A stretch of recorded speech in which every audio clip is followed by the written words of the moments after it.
Innal hamdalillah nahmaduhu wa nasta'inuhu wa nastaghfiruh wa na'udzu billahi min syururi anfusina wa min sayyiati a'malina. May yahdihillahu fala mudhillalah wa may yudlilhu fala hadiyalah.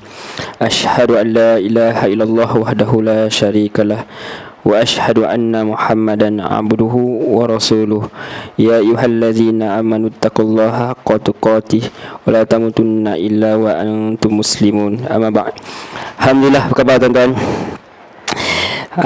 Alhamdulillah, Allah dengan izin Allah, dengan kekuasaan Allah SWT, dengan kudrat Allah SWT, Allah mengizinkan kita untuk kembali lagi hari ini, hari yang kedua dalam kita memperbincangkan surah yang cukup hebat, iaitu suratul Kahf.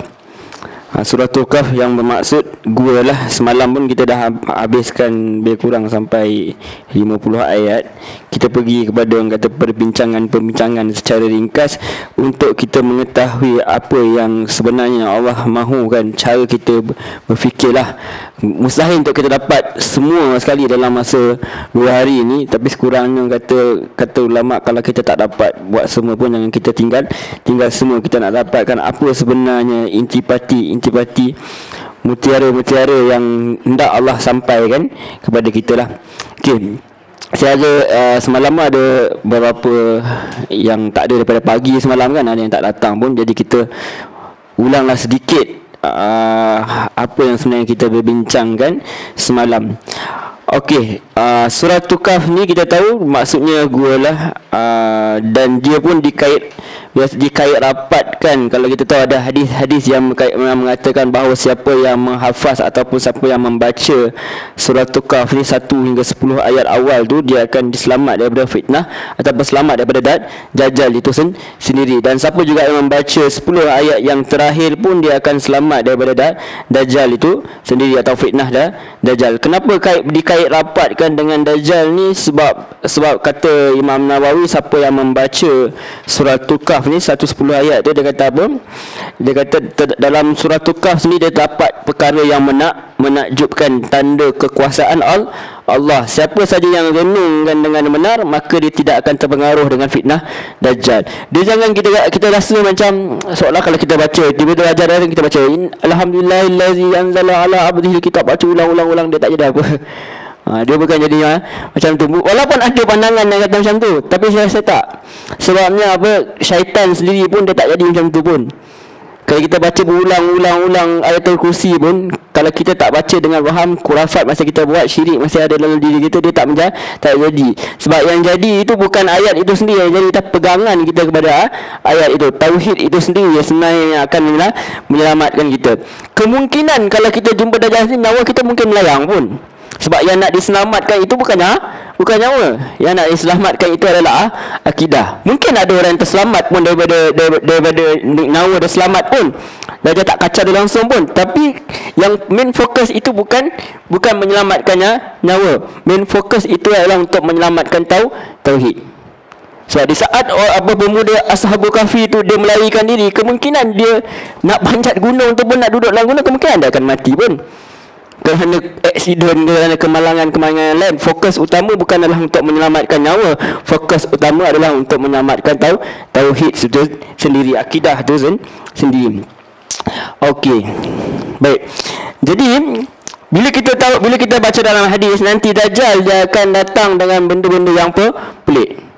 Dia datang benda-benda yang cukup mengajaibkan, cukup mengagumkan. Setakat kita tengok pertunjukan betul magic zaman sekarang, betul ahli silat guru buat terpelanting, itu pun kita dah cukup kagum. Ramai orang yang cukup kagum. Jadi apatah lagi besok apabila dajjal datang nanti, dia datang bawa benda yang sangat pelik.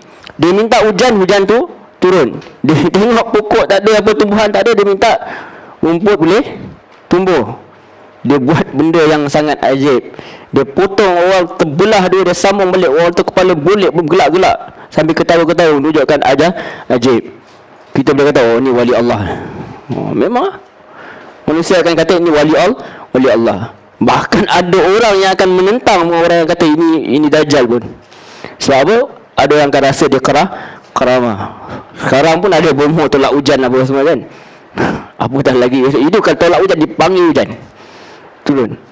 berhenti tu, turun, hidup balik. Allahu Akbar. Itu ujian dan fitnah yang sangat hebat ketika zaman itu. Okey, jadi apa yang surah Kahf datang ni, dia nak tunjuk sebelum Dajjal datang lagi, fitnah tu pun dah wujud. Fitnah apa yang ada, yang dan diceritakan, kita dah bincang pun dua daripada fitnah itu. Yang pertama itu fitnah dari segi agama. Yang kedua tu fitnah daripada segi harta, material lah. Yang ketiga daripada segi ilmu. Dan yang keempat itu dari segi kekuasaan. Jadi apabila Dajjal datang nanti, dia cuma memanipulasi saja akal manusia yang telah didoktrinkan dengan semua benda itu. Maksudnya siapa yang telah kuat di pegangan daripada Al-Quran, maka dia tak dapat disentuh lah, tak dapat disentuh akidah dia. Nyawa dia wallahu a'lam. Sama ada dia, bahkan tak ada pun dalam hadis dia yang orang ni dia kekal dengan tauhid dia bunuh pun. Hidup balik pun, suruh keluar daripada Islam, dibunuh pun berulang-ulang sampai akhirnya Dajjal tak boleh sentuh dia dah. Ada kisah seorang tu diceritakan dalam hadis. Maksudnya, adakah dia akan menyelamatkan nyawa? Allahu a'lam. Nyawa mungkinlah melayang. Macam orang pergi perang lah, orang pergi perang fisabilillah zaman Nabi apa semua tu, nyawa dah hilang. Tapi tauhid dia, akidah dia selamat. Itu fokus yang paling utama untuk menyelamatkan akidah kita. Dan lagi dalam surah Kahf juga dia nak ajar kan apa tu, kalau kita tengok awal-awal lagi dalam surah Kahf tu, bila cerita, bila berkenaan surah tu dengan Ashabul Kahf itu, Allah kata, adakah engkau menyangka kisah Ashabul Kahf ni satu saja benda yang ajaib. Quran nak mengajar kita supaya fokus utama kita adalah mengubah kita punya cara paradigma kita berfikir. Sebab ramai orang ingat ajaib itu adalah menunjukkan kebenaran. Bila benda tu berlaku jadi. Sihir pun jadi. Kalau dengan izin Allah dia jadi. Tapi itu bukan menunjukkan kebenaran. Ramai orang bila beranggap keajaiban, kita tengok saya dulu saja berapa banyak dalam TV, televisyen, bila tengok sejadah ni jadi fokus. Sedangkan sepatutnya bila kata berita, kalau dalam Quran An-Naba, Naba maksudnya benda-benda yang penting. Benda-benda yang tak penting tak sepatut dia masuk dalam berita, tapi dijadikan sebagai highlight. Dulu ada orang tangkap hantu, kononnya tangkap hantu letak dalam botol, masuk berita, buletin utama lagi. Jadi highlights. Dajjal datang masuk berita tak? Confirm semua televisyen, kalau ada lagi zaman tu mesti masuk. Kalau dia berlaku tempat lain, kat mana-mana pun zaman sekarang media lagi cepat. Jadi Quran nak ajar fokus utama bukan benda yang ajaib. Sebab datangnya kisah Ashabul Kahf ni sebab apa? Dia datang daripada soalan orang Quraisy tu, mereka bertanya kepada orang Yahudi yang suruh tanya benda-benda ni. Sebab Yahudi fokus je mesti benda yang ajaib. Jadi Arab Quraisy pun sama juga, mentaliti yang sama. So eloklah geng. Jadi seolah-olah nak bagi tahu, okay, kalau tahu benda ajaib, tahu benda gaib, baru boleh mengaku sebagai nabi. Sebenarnya tidak. Kalau kita tengok banyak je nabi-nabi dalam Nabi Hud, kita tak tahu apa dia punya mukjizat pun. Nabi Hud kan tak diceritakan pun. Nabi Yunus apa mukjizat tak cerita pun. Sebab fokus Allah bukan mukjizat tu. Fokus Allah ialah tunjukkan apa risalah yang dia bawa. Mukjizat dia cuma datang untuk kalau orang tu menentang, untuk melemahkan hujah dia. Kalau zaman Nabi Musa, hujahnya sihir, betul dia lawannya sihir, so dia datang majaz untuk melemahkan sihir tu. Zaman Nabi Muhammad, hujah dia kesusastraan, akal, semua main dengan akal semua. So Nabi datang dengan bawa Quran, mujizat yang kekal sampai ke akhir zaman. Itu cara kita nak, dari Islam nak ajar kita berfikir bahawa bukanlah kata Ashabul Kahfi ni saja benda ajaib, dia ajaib. Tapi bukan itu saja yang ajaib, semua benda di sekeliling ni adalah satu keajaiban. Apa tu, Allah jadikan kita ni daripada burudu, daripada air, tiba-tiba jadi ada tangan, ada semua dengan lengkap, dengan cukup sempurna, dengan otak sangat kompleks manusia ni. Itu pun satu keajaiban yang sangat besar. Sebab tu kita tengok Ibnu Katsir sini rahimahullah taala dalam tafsir dia Al-Quran Azim tu, dia kata apa? Dia cerita, bila cerita pasal Ashabul Kahfi ni, dia cerita juga pasal ketika Nabi Muhammad bersembunyi kat gua. Dia kata kalau masa ketika itu kalaulah tengok ke bawah pun, Abu Bakar kata kalau mereka tengok pasti nampak. Maksud gua tu tak cukup besar. Bagi Al-Hafiz Ibn Katsir rahimahullah ta'ala, dia kata kisah tu lagi ajaib daripada Ashabul Kahfi itu sendiri. Tengok bagaimana ulama itu berfikir. Sebab dia berfikir lebih dalam daripada kita. Orang awam dia fikir ajaib betul. Ajaib betul. Hebat. Tak. Bagi pada ulama, dia kata bukan itu fokus yang utama. Ini adalah hasutan daripada orang Yahudi itu sendiri. Mereka yang menghasut supaya kita tanya benda-benda macam ni. Jadi fokus utama ialah dalam Islam adalah bukan keajaiban, tapi adalah hujah dan dalil. Mesti fokus utama dia adalah hujah dan dalil. Sebab tu ada ulama kata kalau kamu lihat pun orang tu terbang ke langit sekalipun, jangan kamu percaya sampai kamu ukur dia dengan ukuran Al-Quran dan As-Sunnah. Mesti kena ukur macam tu. Sebab kita tengok orang kata orang boleh jalan atas air. Sehebat-hebat Nabi pun, Nabi Musa dia tak jalan atas air. Dia belah laut dia itu dengan izin Allah. Jadi kita ragu-ragulah kenapa dia lebih mengatasi mujizat lagi. Sepatutnya dia tak boleh mengatasi mujizat. Terbang pun kan. Jadi kita kena lihat kepada bukan keajaiban tu, kita kena lihat kepada dalil itu sendiri. So Allah nak ajar kita.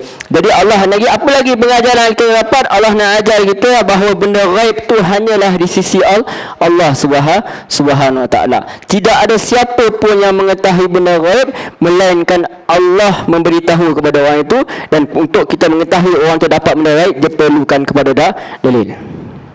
Tak boleh sesiapa saja mendakwa. Waalaikumsalam. Siapa saja yang mendakwa dia mengetahui benda ghaib. Sebab kita wajar untuk tidak percaya pun. Tak dosa pun kita tak percaya.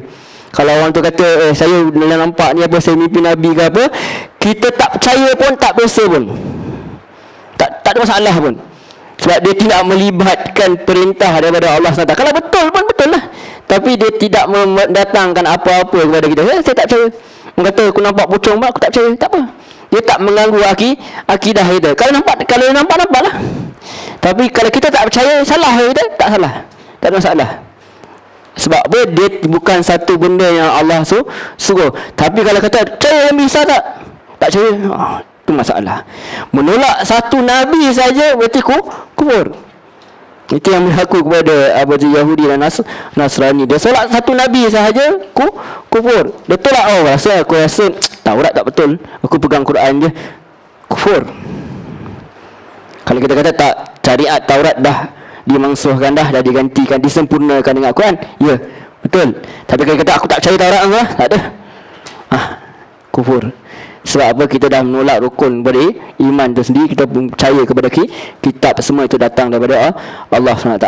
Jadi Allah nak ajar kepada kita, kalau fokus kalau benda ghaib, hanya Allah SWT yang tahu.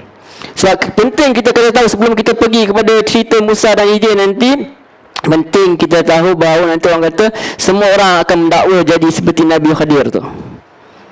Semua orang boleh dakwa. Saya boleh dakwa, akak boleh dakwa, siapa boleh dakwa. Sebab tak ada Nabi perempuan pun kita di Malaysia. Hanya ada di Malaysia boleh. Kan dulu kan ada orang mendakwa diri dia sebagai Nabi. Rasul perempuan kan, dia perempuan pun ada juga. Sebab kena fair lah. Lelaki pun, perempuan pun kena ada juga. Alright. Jadi fokus utama dia itulah. Bukan kalau nak tahu benda ghaib mesti ada dalil. Macam mana Nabi Musa boleh ikut Khadir? Sebab Nabi Musa ada dalil. Apa dalilnya? Wahyu daripada Allah SWT. So dia boleh pergi jumpa Khadir. Tak kira lah dia sama ada Khadir itu Nabi ke tidak, dia wali Allah ke tidak. Yang penting itu tidak penting. Yang penting dia dapat perintah daripada Allah SWT. Yang kita mendakwa kita ni pernah jumpa dia, yang kita mendakwa kita tak merit, siapa yang perintahkan untuk jumpa dia? Tak ada. Jadi dia tidak ada dalil. Mesti ada hujah, mesti ada dalil. Hujah kita ada dalil. Itu Al-Quran dan hadis tu sendiri. So tu kena buka ruang. Kadang-kadang orang mimpi jumpa Nabi, tak apa. Kalau kita mimpi jumpa Nabi pun, itu bukan bermakna kita orang yang berilmu. Tapi itu kebaikan untuk kita lah. Allah bagi. Kita rindu ke Nabi, kita dapat jumpa, Alhamdulillah Allah bagi. Tapi itu bukan maksudnya tiba-tiba kita jadi orang yang alim. Tak. Saya Macam saya cerita pasal ni, tak semestinya saya tahu semua. Tanya saya hukum muamalat, saya angkat tangan. Itu bukan bidang saya. Muamalat tu satu benda yang sangat luas. Mungkin ada sini kata pembincang ulama kata sini, kata ulama kat sini, berkenaan dengan takaful, macam mana lah nak bezakan isu dengan takaful. Itu bukan bidang saya tak mampu nak menjawab. Sebab Islam tu sangat luas, dengan perbezaan mazhab lagi apa semua kan. Jadi kita tak boleh nak menyentuh semua. Sebab tu ada ulama tu kata, macam As-Sadi dia kata, kalau seorang tu dah pakar tafsir ke apa, dia mesti juga pergi menuntut ilmu juga. Orang-orang pakar nahwu pula, pakar tata bahasa lah, dia mungkin tahu tafsir saja, dia mungkin tahu hadis saja, tapi belum tentu dia tahu dari segi nahwu lagi, dari segi bahasa lurah lagi, macam-macam dengan lebih panjang lebar lagi. Jadi tak boleh kita mendakwa kita tahu benda gaib. Hanya Allah Subhanahu Wa Taala saja yang tahu. Para nabi pun tak tahu setakat apa yang Allah beritahu je. Bahkan bila malaikat Jibril datang jumpa Nabi Muhammad sendiri, Nabi dia kata, dia tanya pasal kiamat, Nabi kata tidaklah yang bertanya itu lebih tahu daripada yang bertanya. Tak tahu. Kedua-dua yang tahu. Bahkan ulama apa tu bincang lagi, apa malaikat yang tiap sangkakala susri pun tak tahu bila nak kiamat. Habis macam mana nak tiup? Bila Allah perintahkan dia tiup lah. Malaikat bukan macam kita. Dia bukan macam Shrek apa tu yang donkey tu. Are you there? Tak ada tanya bila lah, tak ada. Dia tak kacau lah Tuhan macam tu. Itu kita yang akan buat benda macam tu. Jadi yang itu fokus sama benda gaib Allah Subhanahu Wa Taala saya tahu, dan keajaiban bukan bukti kebenaran. Sebab tu cara kita nak berfikir keajaiban tak apa, bagi saya semua ini adalah keajaiban. Berada kita di muka bumi Allah ni adalah keajaiban. Ada mata, ada telinga, handphone, everything dengan teknologi yang semakin hebat ini, itu semua adalah keajaiban Allah SWT. Kita panggil dalam Quran, dia panggil ayat, tanda-tanda kebesaran Allah. Yang itu fokus. Cara kita nak ubah pemikiran itu terlebih dahulu. Dan juga bila cerita tadi, bila bila diceritakan surah Al-Kahf, tidak diceritakan nama pemuda-pemuda tu, tidak diceritakan umur dia, kad menalan dia, IC nombor, WhatsApp number dia, semua tidak diceritakan. Tak tahu pun email dia macam mana, sama tak tahu. Sebab apa? Fokus utamanya bukan nak mengetahui siapakah mereka. Fokus utamalah untuk tahu ibrah tak apa, dia punya pengajaran daripada cerita tersebut. Jadi bahkan mereka sendiri bila mereka bangun, mereka sendiri bertelagah, berapa lama kami tidur, tiba-tiba datang seorang kata, tak, jangan cerita ni, kita lapar. Kita cerita pasal benda yang lebih penting ialah kita cari makan. Kan duk cerita mati kelaparan pula. Maksudnya Allah nak ajar kita apa fokus kita, aulawiyat kita sekarang. Kata kalau galakkan baca buku Yusuf Qaradawi itu, fi aulawiyat tu, keutamaan yang kita perlu utamakan sebelum tu. Macam kita bincang semalam, siapa yang macam kita nak bagi sedekah kat siapa? Bukan tak kata tak boleh dengan kawan-kawan apa, tapi aulawiyat dia, siapa yang lebih memerlukan. Itu fokus dia. Jadi fokus dia Allah nak bagi tahu, dan kita fikirkan siapa-siapa ambil pengajaran. Tidak jadi macam kisah Nabi Yusuf. Berapa banyak kisah Nabi Yusuf, tanya pengajaran dia apa, semua orang tahu Yusuf kahwin dengan Zulaikha aja. Itu sahaja yang manusia dapat. Sedangkan kisah itu pun adalah termasuk daripada kisah yang tidak diceritakan Quran dan tidak ada dalam hadis-hadis yang sahih, melainkan daripada pandangan-pandangan ulama lah. Kita tak nafikan ada ulama-ulama yang berpegang pada itu, tapi itu bukan fokus yang utama. Dia nak kahwin dengan siapa, tak boleh nak orang kata dia kahwin dengan Zulaikha, boleh kahwin lah. Kalau tak kahwin pun tak kahwin lah. Dia tak memberi apa-apa pengajaran kepada kita. Macam orang tu kahwin dengan orang tu, apa faedah kepada saya? Habis kalau dia kahwin dengan anak 99, mungkin lah faedah kepada saya kot. Boleh jadi kroni. Tapi tak, ini jadi benda tu pun dah berlaku terlama. Jadi fokus kita lah lari. Jadi Allah nak pergi konsentrate sifat Quran ni adalah mengenai Quran, mengenai pengajaran itu sendiri. Sebab tu bila Allah cerita mengenai Ashabul Kahf, Allah cerita bagaimana Allah memelihara mereka. Allah tak cerita keajaiban Ashabul Kahf tu, Allah cerita bagaimana Allah melihara. Allah cerita rasa matahari. Kalau kita bagaimana matahari ni condong macam ni, bila kena kat dia ke bawah sana, bila ulama tafsirkan apa maksud dia, dia cahaya dia tak banyak sangat kena, tapi kena juga supaya memelihara dia tak, supaya dia tak mati kesejukan, supaya badan dia dipelihara lagi. Kalau zaman sekarang kita dapat vitamin ke apa semua, dipelihara badan dia, tapi kalau berlebihan akan menyebabkan dia terbakar lah, akan menyebabkan dia hancur, rosak. Jadi Allah bagi cahaya tu cukup-cukup saja. Fokus Allah apa? Kepada matahari tu pula. Itu fokus Allah nak tunjuk apa? Kehebatan Allah. Allah bukan nak cerita kehebatan Ashabul Kahf, Allah nak cerita kehebatan aku menghidupkan orang yang telah mati. Kenapa? Ini sebenarnya surah tu Ashabul Kahf ni sebenarnya sendiri adalah tamparan hebat kepada orang Arab Quraisy. Orang Arab Quraisy kerja dia apa? Menafikan bahawa manusia akan hidup semula. Dia bahkan ada riwayat mengatakan dia bawa pun tulang belulang ni, dia tunjuk kat Nabi, dia kata macam mana ni Muhammad esok boleh jadi, boleh elok, macam mana nak balut balik semua ni.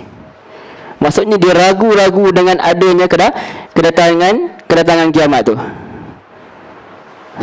Sebab tu dalam surah An-Naba amma yatasaalun, mereka saling bertanya-tanya tentang apa? Tentang An-Naba tu, tentang kedatangan hari kiamat, berita yang besar tu, kan, tentang kiamat itu sendiri. Jadi apabila tiba sampai begitu, Allah datangkan mereka begitu. Yahudi so tanya Ashabul Kahf, fokus utama Allah nak bagi tahu, aku boleh hidupkan orang yang mati. Di mana yang kau tak percaya tu? So tampar hebatlah. Aku tanya Ashabul Kahf lah, dapat benda lain. Dapat nak bagi tahu, Allah nak tentukan bahawa Allah boleh hidupkan mati, seperti mana yang orang Arab Quraisy tak percaya tu. So tamparan hebatlah. Mereka tanya lain, mereka dapatlah lain. Allah bagi dia satu benda yang mereka tak percaya. Seperti mana nanti dalam surah, dalam kisah Nabi Musa dengan Khidir, Allah tunjuk apa? Ikan tu hidup balik, pun sama juga. Allah nak tunjuk bahawa Allah boleh hidupkan orang dan mati. Dua kali kena dush. Tanya sangat, tanya aku bagi. Tapi nak tunjukkan boleh, Allah boleh hidupkan, kekuasaan Allah boleh hidupkan orang yang telah mati. Okey. Seterusnya, jadi kita tahu dalam bila Ashabul Kahf ni mereka berkumpul untuk menyelamatkan agama. So ujian pertama ya, ujian berkaitan dengan agama lah. Maka kalau kita mampu untuk menyelamatkan diri kita daripada syirik dan khurafat, kita terpaksa melarikan diri, maka haruslah, wajiblah kita untuk melakukan dia. Jadi itu sebagai renungan kepada kita. Orang-orang zaman ni mereka ditekan supaya menyembah berhala. Kita tak ditekan, tapi kita sendiri membuat benda-benda yang khurafat, kita sendiri membuat ada benda-benda yang berkaitan dengan syirik. Itu ujian dalam agama. Bahkan kadang-kadang kita takut fokus utama penceramah pun dia suka cerita benda-benda yang ajaib. Dia suka cerita dengan Quran, hilang. Dia fokus kepada benda-benda itu, akhirnya telah membentuk minda masyarakat yang salah lah. Okey, pengajaran dari surah Ashabul Kahf ini nak tunjukkan bahawa pemuda-pemuda ni, mereka ni ada karakter mereka sendirilah. Mereka ada karakter mereka, orang kata tak ikut saja apa masyarakat yang buat. Dia kena ada bina intelektual, kita kena bina fikiran kita supaya orang kata bebas berfikir dengan diatur dengan Quran dan hadis. Kita tak boleh ikut saja. Macam saya cerita semalam, macam Ustaz Rizal dia buat seminar, dia buat motivasi, dia risau apabila dia buat motivasi, bila kata berdiri semua, duduk semua, angkat kaki kanan, angkat kaki kanan, angkat kiri semua, senang betul, macam robot semua. Cuba muka kawan, cuba. Itulah kalau kita bagi motivasi, itulah yang dia buat. Dia menjadikan manusia menjadi robot. Semua fokus sama patutnya ada orang tak buat. Macam Ustaz Rizal dia kata, kalau ada orang tak buat, yang tu dia suka. Dia katanya, kenapa tak buat? Takkan nak sakitkan kawan. Mana boleh menyakit kawan? Islam tak ajar kita untuk menyakitkan kawan. Jadi itu sebenarnya yang kita nak buat. Mesti ada karakter, tapi karakter juga mesti dibina dengan adab dan akhlak lah. Kalau tidak, dia akan jadi sikit-sikit dia lawan. Dia jadi tidak beradab lah. Nanti dia mesti dibina dengan apa? Dibina dengan outspoken tu, dibina dengan akhlak dan adab lah. Itu fitnah yang pertama. Yang kedua pula, kita cerita mengenai ayat semalam, kita melihat kisah apa? Ashabul Jannah atau Naitain tu sendiri, orang yang memiliki kebun, iaitu fitnah apa? Fitnah berkenaan dengan harta. Itu dua fitnah yang kita. Fitnah ni maksudnya ujian lah, ujian yang berkaitan dengan harta. Jadi apabila berkaitan dengan harta, bila orang ni dia nampak dia ada kebun, dia ada anak-anak yang ramai, dia ada harta yang banyak, dia rasa dunia ni anak yang punya lah. Dia rasa seolah-olah tidak akan, dia ni dia ni tidak akan datangnya kiamat. Seolah-olah benda ni akan kekal. Bila kata apa, kebun aku ni akan kekal selama-lamanya. Maksudnya kalau dia mati ke apa, kebun tu tetap ada, anak-anak dia telah dibekalkan dengan apa, dengan harta yang cukup banyak. Bahasa kita 7 keturunan, 10 keturunan pun tak habis makan lah. Masa dia bangga, dia rasa. Dan manusia minta memang begitu. Dia sukar untuk berpisah dengan apa yang dia sayang. Itu yang Allah uji. Nanti dapat ke orang lain semua.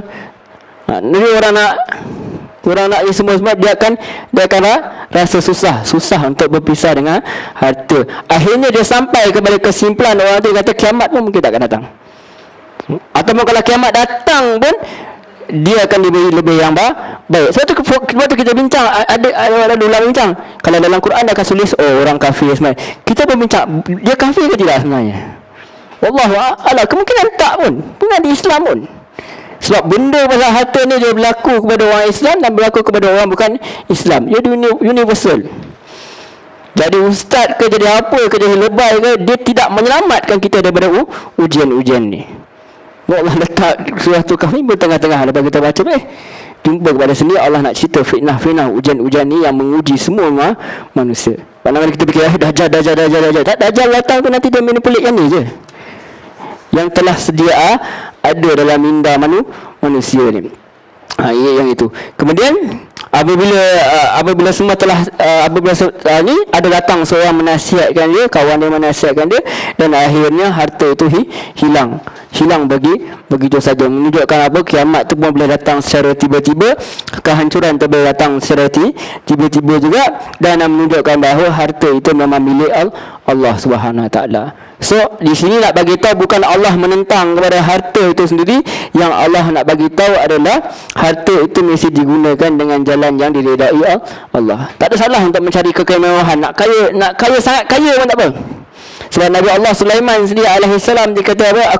Dia minta kepada Allah satu kerajaan yang takkan pernah ada selepas dia. Sampaikan dia boleh kawal jin apa semua. Sampaikan bila Nabi Muhammad dia salat, dia nampak tak silap jin ifrit pun nak ganggu dia, dia cekik. Dia nak buat, dia nak tambat ke apa tu tiang supaya semua orang boleh tengok. Lagi hebat daripada yang apa TV3 kan, yang orang tak tangkap dalam botol hantu pun. Ini dia nak buat, Nabi Muhammad nak buat, tapi dia tak jadi bila dia teringat Nabi Sulaiman. Sebab doa Nabi Sulaiman dia kata apa, takkan ada kerajaan selepas tu dah macam dia, kekuasaan macam tu. So dia lepas itu dia punya tu. Tapi nak tunjukkan bahawa kaya sangat Nabi Sulaiman ni, hebat sangat. Dia minta pun tapi lebih mendekatkan diri dia kepada Allah. Apabila lihat kepada apa tu mahligai itu muncul di depan mata dia, kata bahadza min fadli rabbi, ini kurniaan Allah SWT kepada aku, Tuhan aku, untuk menguji aku sama ada aku syukur atau aku kufur. Tapi bahasa orang sekarang kita kata bila berjaya, alhamdulillah, ini berkat bila usaha saya sendiri, berkat daripada usaha. Tak, dia tidak ada berkat daripada diri kita. Yang ada barakah daripada Allah SWT. Barakah tak ada pada manusia, tak ada orang alim, tak ada. Yang turunkan keberkatan itu adalah Allah Subhanahu SWT. Allah yang memberi keupayaan untuk kita berusaha. Allah yang beri keupayaan kita untuk membuat sesuatu yang kalau kita lihat kita pun sebenarnya tak mampu nak buat.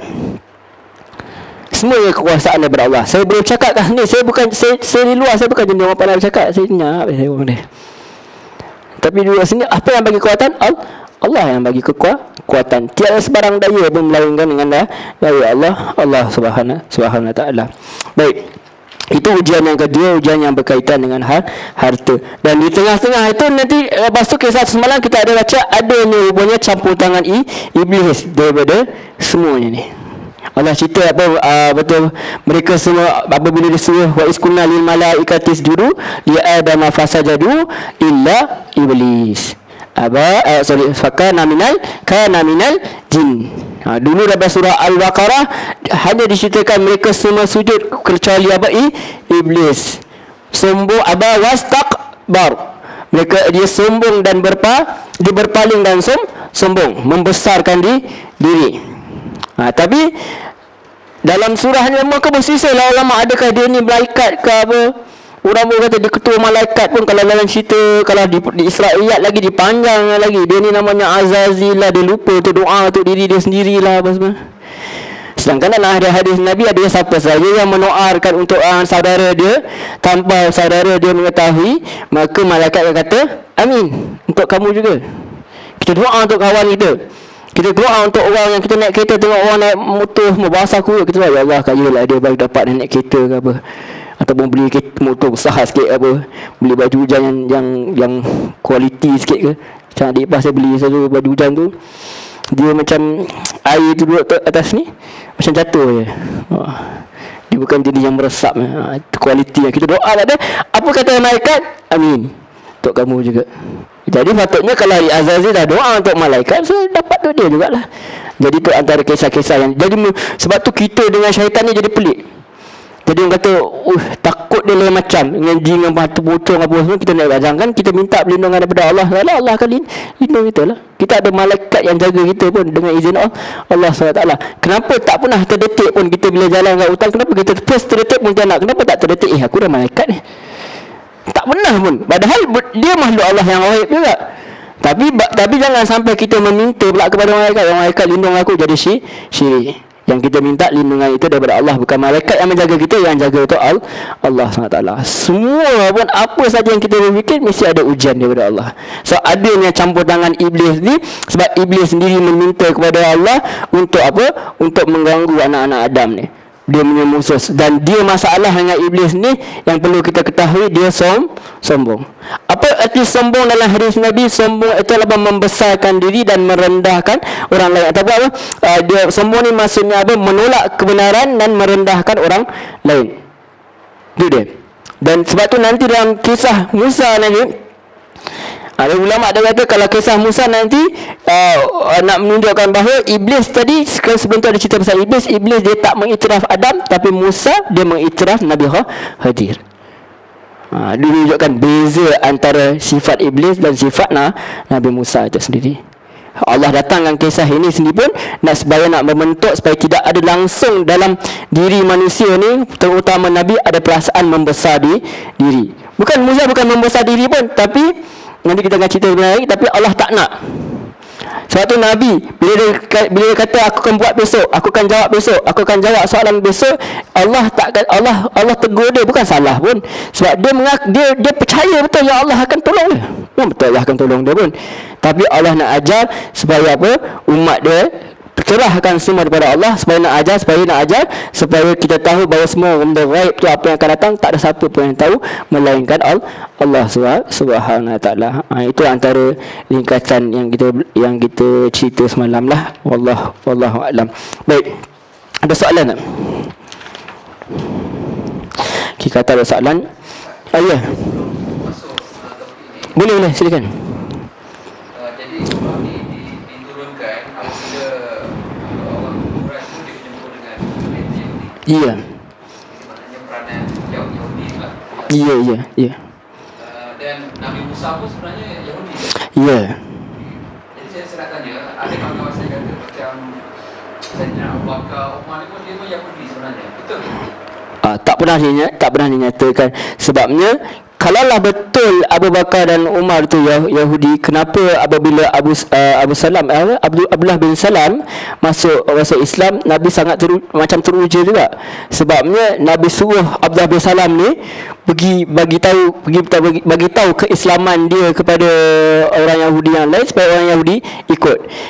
Kalaulah betul Abu Bakar dan Umar tu Yahudi, tak perlu dah Nabi buat itu. Nabi suruh Abu Bakar Umar yang pergi, sebab Abu Bakar dan Umar pun orang yang hebat juga. Tapi apa yang Nabi Muhammad buat, sallallahu alaihi wasallam, Abu Salam cakap dia nyuruh kat belakang dinding ke belakang apa, dia cakap, dia tanya dekat orang Yahudi, apa pendapat kalian mengenai Abdullah bin Salam tu. Kata silap nama dia Abdullah bin Salam kan.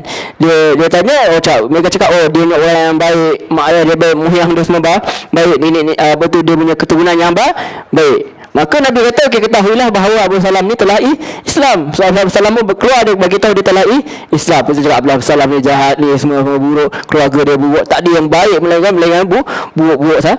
saja. Jadi itu menunjukkan bahawa kalau betul lah Abu Bakar dan ni memang dah asalnya Yahudi, tak perlu Nabi buat macam tu. Tapi kita tahu memang Abu Bakar ni semua dia orang Quraisy, orang Quraisy, Arab Quraisy pun. Mungkin terjadi sebab mungkin timbulnya pandangannya sebab Umar antara orang yang belajar bahasa Hebrew. Di setengah pendapat kan. Sebab tu dia bila baca kitab Taurat kan, yang Nabi kata, kitab apa ni? Ni Taurat ni, dia kata dia baca kitab Taurat. Sebab Umar antara orang yang bijak. Dia boleh membaca dan dia pergi belajar pun bahasa lain, dia belajar pun bahasa Hebrew. Ada pun juga pandangan yang mengatakan dia belajar pun dia boleh baca kitab Taurat tu. Wallahu a'lam. Okey, sila. Ada? Kan? Alright. Ada soalan? Tak ada? Okey, semalam kita dah sampai kepada surah pula, surah Al-Kahf lah. Kepada ayat 50 54 kan. Ayat 50 tu kan cerita siapa semalam?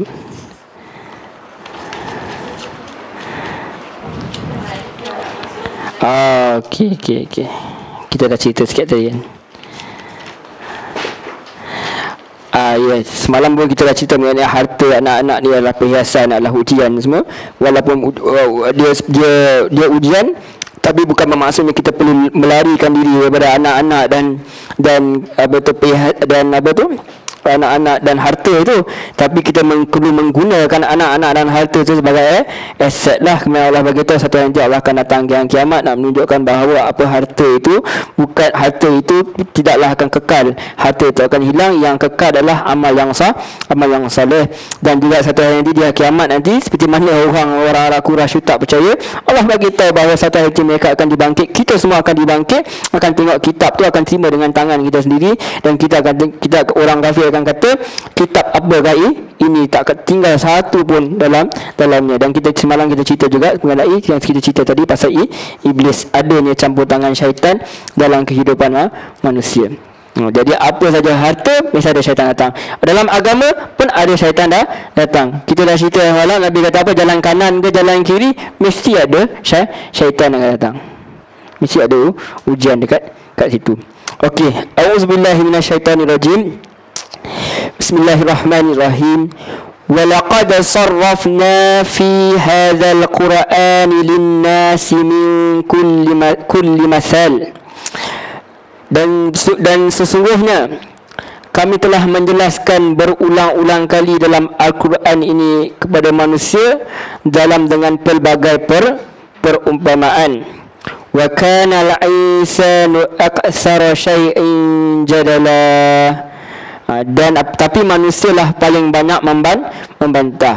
Jadi kita tahu zaman Nabi Muhammad SAW, orang memang banyak berfikirlah, orang hebat dalam ilmu kesusastraan, orang hebat dalam bahasa. Jadi Allah datangkan manusia ini dengan banyaknya perumpamaan. Dalam surah Al-Baqarah lagi Allah kata, innallaha la yastahi ay yadriba masalan ba'udatan fama fawqaha. Allah sendiri tak malu, Allah kata, untuk membuat perumpamaan walaupun seekornya nyamuk atau lebih daripada itu lagi. Kita zaman itu kata nyamuk. Nyamuk tak rasa apa lah. Zaman sekarang kita kata nyamuk, wow, menakutkan. Denggi. Yang terbaru apa ni? Zika. Allah, lepas ni apa lagi? Menakutkan. So Allah kata Allah tak malu.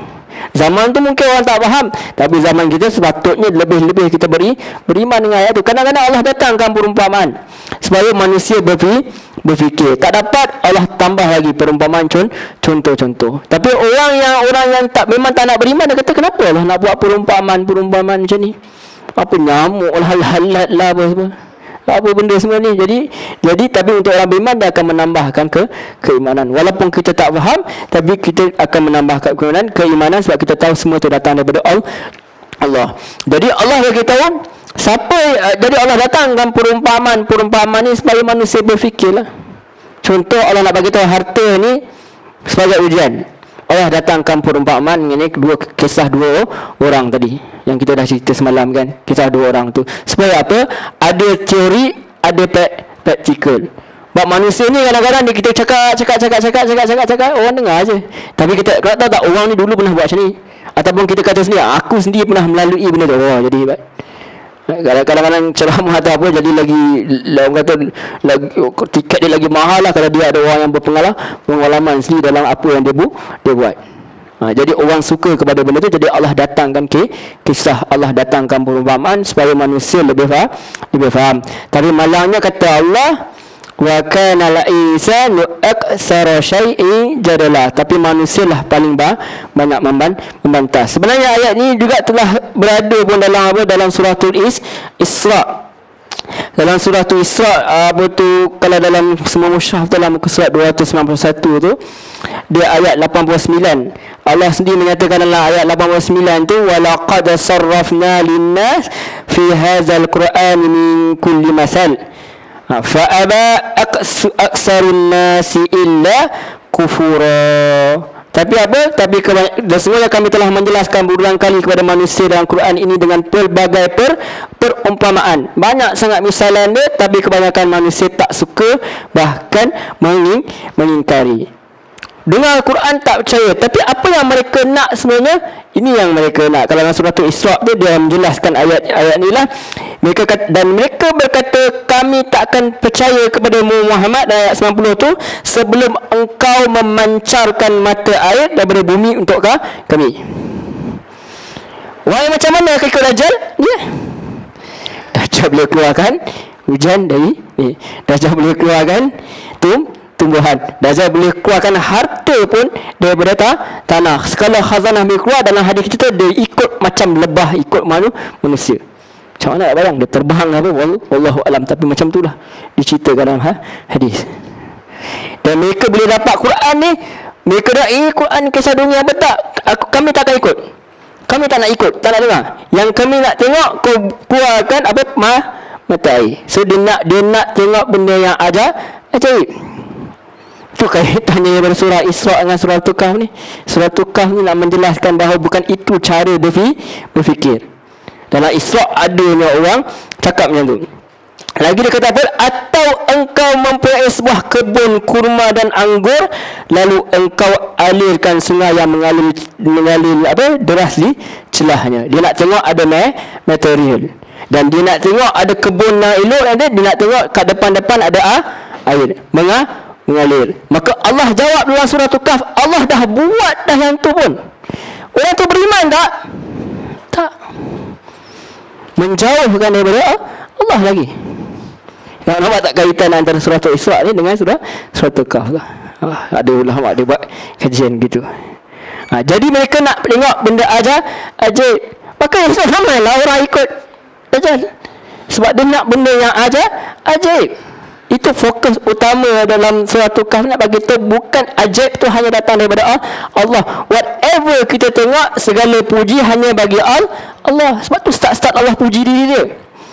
Allah tak puji Khadir, Allah tak puji Zulkarnain, Allah tak puji Musa. Allah tak puji orang yang ada kemewahan ni. Allah tak puji Ashabul Kahf. Allah puji diri dia sendiri. Itu sikap kita bila kita lihat apa sahaja itu datangnya kebesaran daripada Allah Subhanahu wa taala. Itu kita lihat. Kemudian apa dia kata lagi? Atau engkau jatuhkan langit berkeping-keping atas kami. Dia nak macam tu. Kita dulu orang jatuh tayar monorail pun dekat KL kan, cedera dia kan. Jadi dia tak mati kan, tapi cedera dia. Ini dia minta apa? Supaya awan jatuh berkeping-keping. Maksudnya apa ni? Maksud dia tak percayalah. Dia nak tengok benda yang jatuh berkeping-keping atas kami sebagaimana engkau katakan, atau engkau datangkan Allah dan para malaikat berhadapan dengan kami. Tak pun kau bagi Allah datang, bagi malaikat datang. Akhir zaman nanti Dajjal datang. Dajjal datang, dia mengaku diri dia apa? Nabi ke? Dia mengaku diri dia tu Tuhan. Allah jawab semua tu. Dia akan datang akhir zaman nanti mengaku dia Tuhan. Ada tak orang minta nak jumpa Allah? Ada. Dia cakap apa? Datang Allah, aku nak Allah terus. Ataupun datang mana? Malaikat. Biar dia cakap dia ada. Apa datang cakap-cakap macam ni? Pakai perantara ni. Nak cakap direct terus. Terus datang. Jadi esok mereka akan ada manusia, akan ada makhluk Allah ni manusia lah yang mengaku diri sebagai tu Tuhan. Sebab tu Nabi cakap awal-awal berkata Tuhan kamu itu tidak buta. Betul, Islam dah ajar. Sebab apa? Dajjal ni Nabi kata mata dia buta sebelah.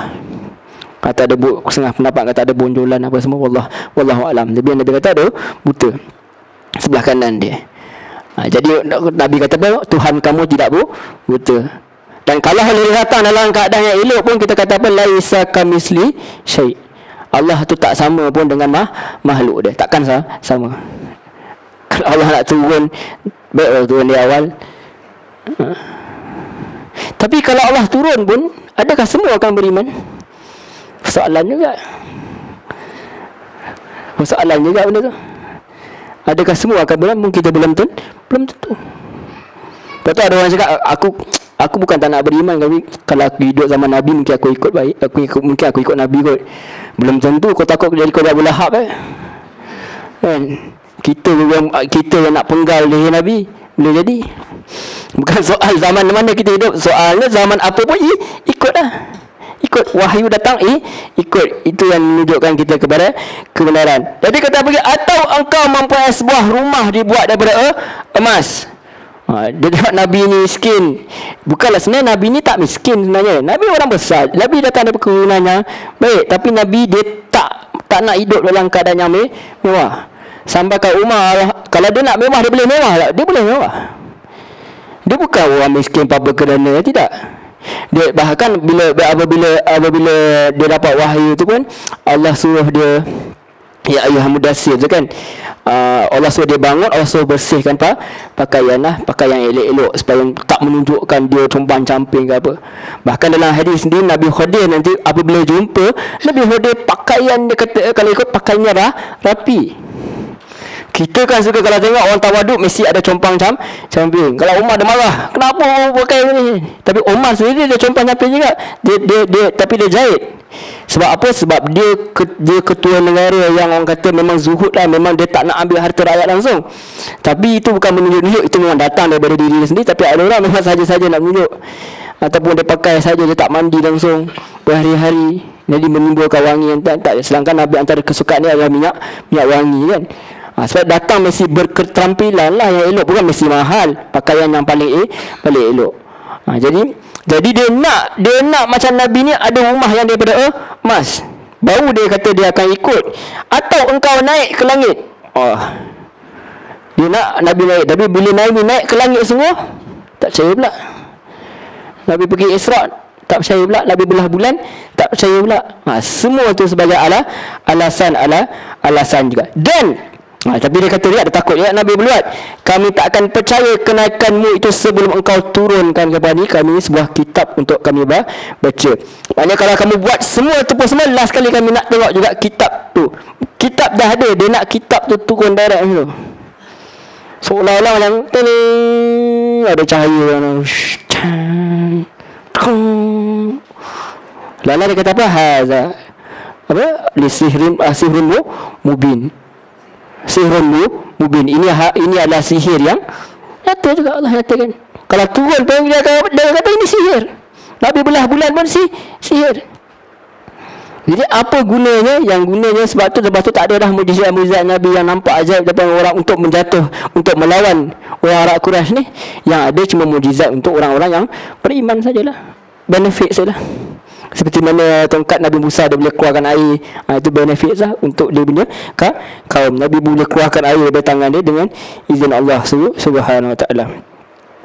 Atau engkau naik dan kami tak akan percaya sehingga kau turunkan pada kami sebuah kitab. Atau kami baca, katakanlah Muhammad, kul subhana rabbi hal kunta illa basharar rasula.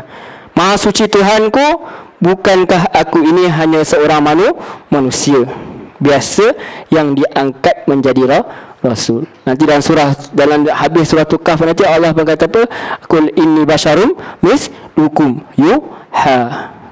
Katakanlah aku ini kau ni Muhammad, katalah aku ni adalah manusia bashar. Bila kata bashar maksudnya dia ada kulit, dia ada isi, dia ada balang-balang. Ada orang kata Nabi tak ada bayang-bayang. Tak, Nabi ada bayang-bayang macam biasa. Macam manusia dia lain. Tidak ada riwayat pun yang sahih mengatakan Nabi dia berjalan, awan datang. Itu antara riwayat yang tak sahih lah. Yang ada Bani Israel, ya. Dalam Quran dikata Bani Israel berjalan, awan pun lindung. Betapa Allah manjakan Bani Israel. Nabi tak manja. Allah tak manjakan Nabi. Allah jadikan Nabi ni tough. Kecil lagi dia dah kematian ibu dan ayah. Kecil lagi dia dah pergi berniaga. Sudah dah biasa dengan benda-benda dia. Kecil lagi dia dah jaga kambing. Sampaikan Nabi kata semua Nabi memang jaga kambing. Sebab kambing ni antara binatang yang degil, nak menghadapi yang si degil-degil macam kambing ni kan. Sebab kambing betul-betul. Saya duduk ke mama tengok kambing, Masya Allah, dia punya laju dia. Kita jebur baju kat pagar, habis dia makan. Dia bukan makan apa, dia gurung, dia buat lagi. Betul laju tu. So kita selalulah bermain-main dengan kambing tu setiap hari. Selama 6 bulan kambing dan kami kawan baik. Dia betul-betul macam tu. Kalau kat kemaman tu dia banyak duduk-duduk kat Nabi. So nak menunjukkan bahawa memang Nabi tu memang dah biasa. Tak, bukan Nabi tu orang biasa. Sebab tu bila dia berhijrah pun Allah tak turunkan burak. Kenapa tak turun burak? Sebab kita tak boleh nak tiru lah. Kenapa pergi Isra' Mi'raj dia naik burak? Kenapa? Sebab itu kita tak boleh nak tiru. Siapa nak pergi ke langit ke-7 lagi ni? Tapi yang boleh tiru ialah tu cara strategi dia Nabi. Kan bila Nabi meruk dekat di bukit tu, akan datang Asma tu, dia tutup jejak tu. Jejak. Dia tak adalah kisah yang kata labah-labah atau apa semua. Allahuakbar. Itu antara kisah-kisah tak hikayat lah. Tapi yang betul ni memang Allah cakap, kalau tengok je terus nampak. So Nabi ni Nabi orang biasa, sedih, diceritakan dalam surah Tukar dia sedih, jadi dia tak boleh datangkan benda-benda yang ajaib. Tak boleh. Pembendaharaan itu tidak ada pada aku. Sebab apa? Aku dia manusia, dan tidak ada sesuatu yang